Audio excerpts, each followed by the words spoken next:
សេចក្តីជូនដំណឹងស្តីពីការប្រើប្រាស់ប្រព័ន្ធ Cambodia VPass ដើម្បីជំនួសការប្រើប្រាស់ត្រាអន្តោប្រវេសន៍ឬ sticker QR code សម្រាប់អ្នកដំណើរជនបរទេសអគ្គនាយកដ្ឋានអន្តោប្រវេសន៍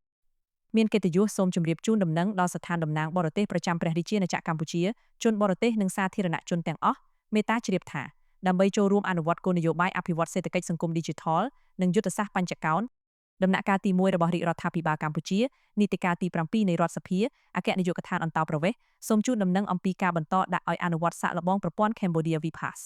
ដើម្បីជំនួសការប្រើប្រាស់ត្រាអន្តោប្រវេសន៍ឬ sticker QR code សម្រាប់អ្នកដំណើរជនបរទេសទាំងអស់ដែលចូលនិងចេញពីព្រះរាជាណាចក្រកម្ពុជាតាមរយៈច្រកទ្វារអាកាសយានដ្ឋានអន្តរជាតិទាំង3ច្រកទ្វារកំពង់ផែអន្តរជាតិអ្នកដំណើរជនបរទេសអាចទទួលនិងទាញយកព័ត៌មាន Cambodia VPass របស់ខ្លួនតាមមធ្យោបាយដូចខាងក្រោម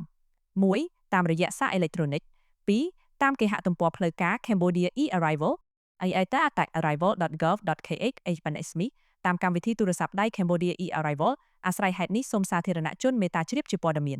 ថ្ងៃប្រហ័ស13ខែបុស្សឆ្នាំម្សាញ់ស័កស័ក2569រាជធានីភ្នំពេញថ្ងៃទី1ខែមករាឆ្នាំ2026អគ្គនាយកដ្ឋានអន្តោប្រវេសន៍